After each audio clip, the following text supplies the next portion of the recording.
folks, again, we're coming back at you.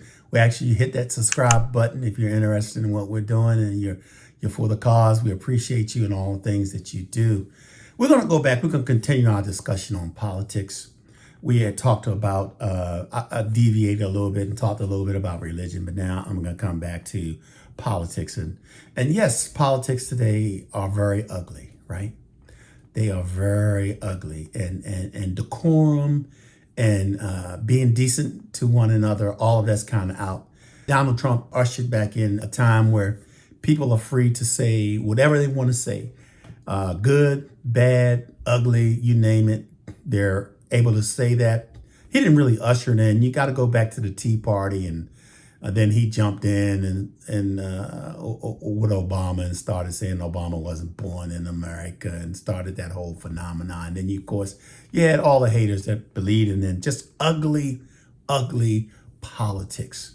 Do you believe in punishment for abortion? Yes or no, as a principle? The answer is that there has to be some form of punishment. For the woman? Yeah, there has to be some form. I'm going to take such good care of women's health care issues, you won't even believe it. They're going back. ISIS is honoring President Obama. He is the founder of ISIS. He's the founder of ISIS, okay? He's the founder. So I'm just saying we somehow have to get these politics under control. And again, I'm a believer in the third party. And I think that if we can get a third party in there, we'll have other voices that can be heard, and we can talk to the people and offer an alternative to this left and right, where there's a party that can actually help build a coalition with both the left and the right based on what they're trying to say. But I say to you these things, I say, we can't do this though unless we ourselves are educated, know about our political parties, know a little bit about their backgrounds, know what people are standing for, know all the things that we need to know about a party before we actually vote. Don't sit back and say, I'm going to let somebody else vote. My vote doesn't count. Well, your vote will not count if you don't vote. It absolutely will not count if you don't go out there and vote. But if enough of us say, hey, we've had enough of it being the way it is, we're going to go out and vote, then we can make a difference. They got me now to the point where, hey, I think I'm going to have to get into politics myself because, listen, something has to give. I'm in Florida, and something really has to give because the politics that we have down here are very hateful and very, very bad. Listen, I have black children, and I'm proud to have Martin Luther King in my history books. The new culture war raging across America is over books. Just since the start of the school year, the American Library Association has tracked more than 230 book challenges nationwide. Parents and school officials banning books at an unprecedented rate. They want to burn books? Books about coming of age and reckoning with real-world problems like depression, gender politics, and racial injustice, history like the Holocaust or slavery. One Tennessee district banning Mouse, a Pulitzer Prize-winning graphic novel about the Holocaust. One tells a story of school segregation through the eyes of Mexican-American students. One is about the March on Washington. And two are about civil rights icon Ruby Bridges. I'm proud to have stories about Roberto Clemente in our history books. I'm proud of Thurgood Marshall being in our history books. I'm proud of all the accomplishments and things that we have done. That has nothing to do with wokeness. What is wokeness? I don't quite understand it. It's a way of saying, let's take people back to the way they used to be, right? Let's go back to when the black folk were at the back of the bus and the immigrants weren't even acknowledged. Before the word woke became the right's figurative boogeyman, it had a much richer history. So how did we get here? Let's rewind. The first recorded use of the word goes back to 1934, when a black blues singer named Huddy William Ledbetter, aka Leadbelly, wrote a song called The Scottsboro Boys about the 9 young black men who were falsely accused of sexually assaulting 2 white women in Alabama. I advise everybody to be a little careful when they go along through that, but stay woke, keep their eyes open. The phrase "stay woke" became slang among black communities and was used as a warning that meant to be on alert while traveling in deeply racist areas. The word wasn't used politically until the 1960s, when the New York Times published "If You're Woke, You Dig It." The article listed popular phrases used in African-American slang. Fast forward to 1972, when playwright Barry Beckham wrote Garvey Lives, a play about civil rights activist Marcus Garvey. In the play, one of Beckham's characters exclaims, "I've been sleeping all my life, and now that Mr. Garvey done woke me up, I'm gonna stay woke, and I'm gonna help him wake up other black folk." Staying woke no longer meant simply staying alert. It also meant to no longer allow social injustices to go unacknowledged. Everything woke turns to We will never, ever surrender to the woke mob. And let me just say this right now. If it was not for the slave labor, where they got all the labor for free, they didn't pay these people not a dime to do that. They enslaved them. They put them in camps and tents. They gave them bare minimum. They breeded them. They did horrible things to them. If it was not for them, there would be no old America or old cash. Or there would be no plantations and cotton farms and old money and all those good things. Yeah, I understand why you don't want to do no reparations, because if you did that, it would be a large portion of that old money would have to be given up for that. But I'm not going to just stop. Now, we were the ones brought over in shackles and enslaved and forced and killed and beat and did and had to do that. But let's talk a little bit about my other brothers, which I got to mention. If it were not for the Chinese coming over, would there be a railroad in the West?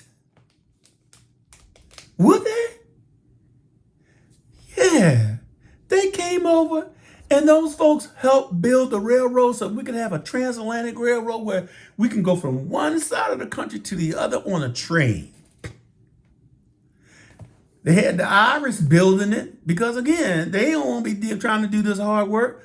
So they had the Chinese and the Irish building it on time. Listen. And then you're going to be the first one to say, I don't want immigration. And by the way, if it were not for the Mexicans and for those folks coming across, the immigrants coming across, doing the hard labor work for the farmers, doing the picking the crops and doing all these things like that, the prices of our stuff would be a lot more than the prices are today.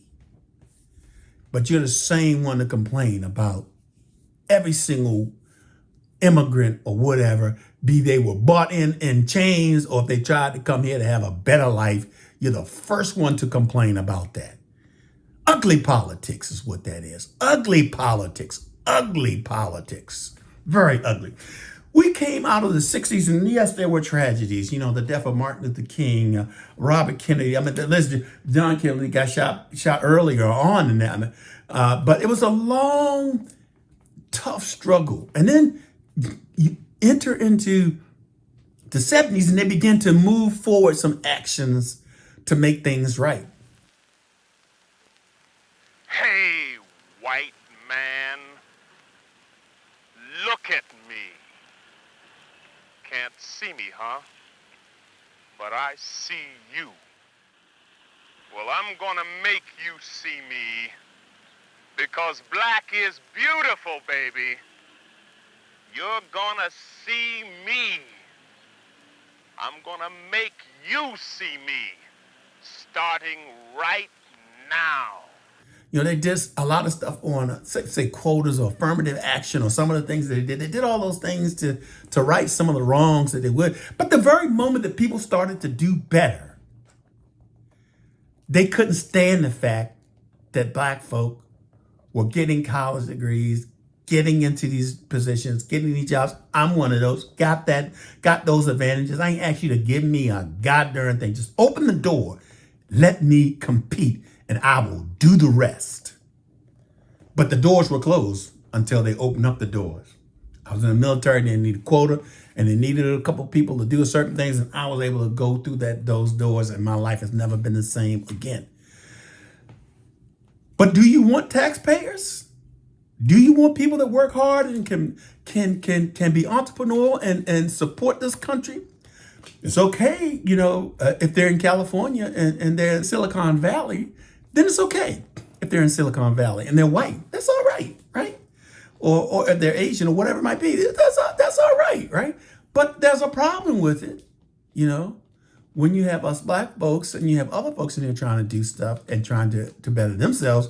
When we begin to rise up in numbers and see we are a threat, they don't mind too much of Asians because not enough Asians here to really make a difference against them. But if all of us rise up, then they feel threatened. And they feel that they can't control everything like they have controlled things in the past. Ugly politics is all that's talking about. Just very ugly politics. And I say to all of you folks that are gullible, I'm talking about to black folks, to Mexican folks, all you folks are so daggone gullible that you believe what any politician tells you without studying it, without looking at it, without understanding it, and making sure they're taking your same position. They might say one thing that's your same position. They might say, oh, I'm against abortion or whatever it might be, or I'm pro-life or whatever it might be. And you hold on to that one item, and at that same time, them people will destroy the whole country in the name of abortion or pro-life, or in the name of religious control, right? Can't have, same sex or anything. They believe in that. Now they can do all of their mess. That's fine. They can do all their mess. They can lie, steal, cheat, do all these things that are against God that they want to do. That's okay. But those couple of things can't be done. And then you, so gullible, you just automatically do what your pastor or whatever person tell you. When you haven't even went to the Bible, you don't go to Bible studies on Sundays or Wednesdays or whatever. You don't go study yourself to show yourself approved that you can rightly divide the word of truth. And then you go up there and you do what someone tells you to do politically that might stand up before you and be your pastor. But I say you need to be an educated voter. This is your country. This is your country. Now, if we're not going to fall like all the other big countries have fell, which I see we're headed in that direction and we're going to fall too, that's okay. I don't see, United States of America and all that stuff in the Bible calling us out, this nation above all nations. I don't see all of that in the Bible. So yeah, we're going to probably fall. I understand that we probably will. But we're reigning right now. And if you want to end that reign right now, then vote, get out there and vote for Donald Trump and those folks. Or stop being gullible, vote for whoever you want to vote for, but at least be educated in what you are voting for. Don't just blindly go down there and do that because somebody told you ought to vote for that. The social media and politics. All my NFL folks, come on, man. Come on now. Social media. You're going to believe what people put on Facebook, Instagram, this, that, or the other, without even doing any research to validate that this is true. That's why you have so many conspiracy theories. Oh my God, you pull up, I get so much junk on Facebook. 90% of that is garbage and trash. It's just a straight out lie.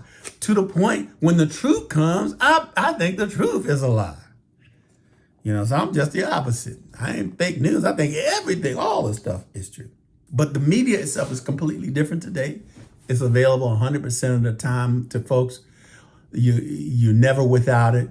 How many of y'all remember the time when there were no cell phones? You went to work and you might call somebody, you might call your wife on the phone at work or whatever. But you didn't talk to them again until you got home. Wow, that's a strange concept. Now, you're totally attached to communicate and are expected to communicate. When you leave the door, go down the street, turn the corner, come up here, go around the corner, do whatever. Yeah. No such thing as, I didn't know it was on the grocery list, because you just call home and say, hey, I don't have my grocery list. Tell me what you want me to pick you up. My bad, right? But you guys, social media, religious and all this, what's up with this group think? What's up with this mob mentality, y'all? Y'all gotta stop this mob mentality. You study psychology and tell me what you think mobs can do. This mob thing, that's what's happening with the country now. It's like a mob. Everything's like a mob mentality. People tend to do bad things in mobs because they think they're in the middle of everything with everybody else and no one can see what they're doing. But this group think has to stop. We need to still be individuals. We still need to be unique. We need to be people that can reason and deduct and come up with understandings. And even, even the Bible says, in all you're getting, get an understanding. And then when we don't come together, let us come together and reason together. Democrats, Republicans, and hopefully a third party, let's come together and reason together to move an agenda forward. But if we don't, then things will never change. We'll be struggling and fighting and kicking and gnashing and gashing against each other all the time.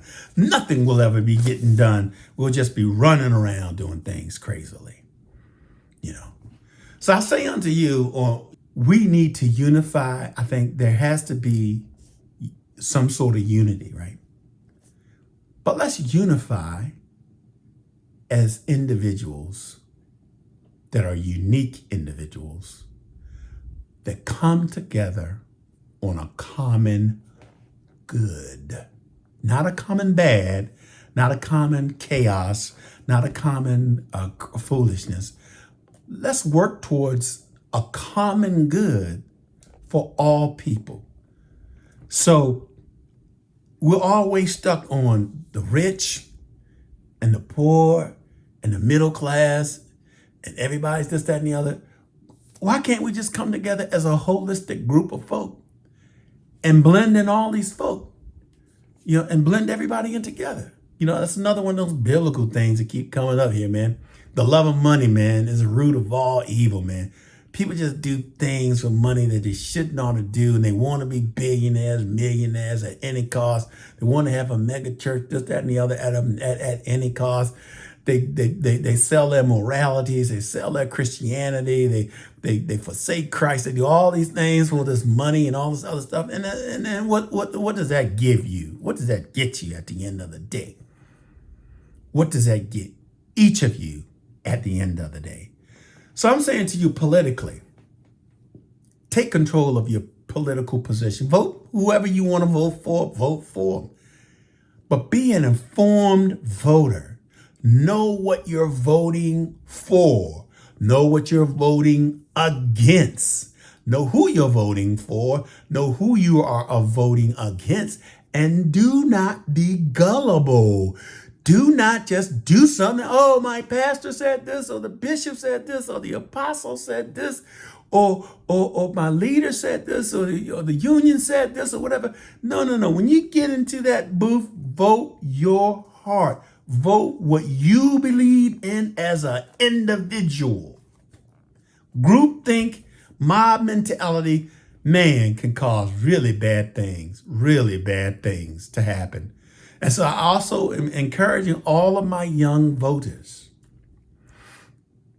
I don't even know how all of my young black brothers, Mexican brothers, Puerto Rican brothers, Cuban brothers, all of my Asian foreign folks, anybody Muslim, it can't be done without your votes.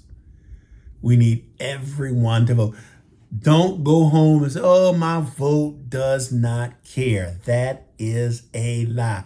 Your vote does not count. Your vote, no, that is a lie. Each and every vote counts and will make a difference in keeping this country alive and keeping the country the way it is. I want to be able to look back 3 years from now, I'm not talking about a long time from now, 3 years from now and say, man, America is continuing to get better. My 401k is continuing to grow. All the things that I do are continuing to get better. I don't want to look back and say, man, the whole world went to pot when we had that election and nobody came out to vote and we voted in that individual. And that individual deconstructed everything within the United States of America, from the FBI to the Justice Department to you name it, voting rights, civil rights, this rights, every single right in the world, Constitution, they suspended the Constitution, all of that type of stuff. I don't want that to be what history is, man. I want history to be that we stood up as a folks and we made a conscious decision to do what was best for each and every one of us and for the United States of America. So I thank each and every one of you. Take time to subscribe to Video Boombox. That's very important.